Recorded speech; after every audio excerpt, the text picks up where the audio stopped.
కాంగ్రెస్ ప్రభుత్వం వచ్చినాక పరిస్థితి ఎట్లా మారిపోయింది అంటే పేదల మీదనే జులుం చేయడం, గరీబోళ్ళు ఎక్కడుంటే అక్కడ నువ్వు వస్తే మా పార్టీలోకి రా, లేకపోతే నీ అంతు చూస్తామనే విధంగా వాళ్ళ అరాచకం పూర్తి స్థాయిలో విశృంఖలంగా విజృంభించి ఎక్కడికక్కడ మరి అధికారాన్ని అడ్డం పెట్టుకుని అధికార మత్తులో ఇవాళ కాంగ్రెస్ నాయకులు, ఇక్కడ ఉండే కార్పొరేటర్లు, ఇక్కడ ఉండే కాంగ్రెస్ చోటామోటా నాయకులు అందరూ కూడా రేవంత్ రెడ్డి బాటలోనే ప్రయాణం చేస్తూ ఉన్నారు.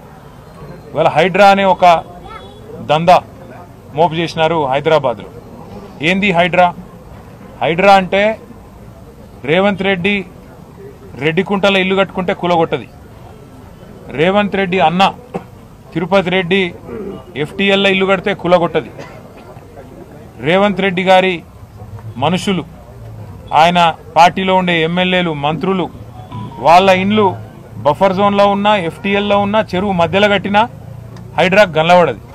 కానీ అదే గరీబోడు కుటుంబం సైజు పెరిగి ఒక ఫ్లోర్ ఎక్కువ వేసుకున్నా లేదా కొద్దిగా ముంగటికి వచ్చినా ఇవాళ చిన్న చిన్న గల్లీలల్లో ఎక్కడైతే కనీసం ఒక ఆటో కూడా చక్కగా రాదో ఆ గల్లీలలోకి వచ్చి ఆ గల్లీలల్లో ఇలా గరీబోళ్ళ మీద ప్రతాపం చూపెట్టి విచ్చలవిడిగా ఎక్కడికక్కడ హరాస్మెంట్ చేస్తూ ఉన్నది ఈ ప్రభుత్వం. ముఖ్యంగా అటు జిహెచ్ఎంసీని ఇటు హైడ్రాని అడ్డం పెట్టుకొని ఇలా రేవంత్ రెడ్డి నుంచి మొదలు పెడితే కింద ఉండే చోటా మోటా చిన్న చిత్కా లీడర్ల దాకా హైడ్రా అంటేనే ఒక బ్లాక్మెయిల్ దందాలాగా మారిపోయింది.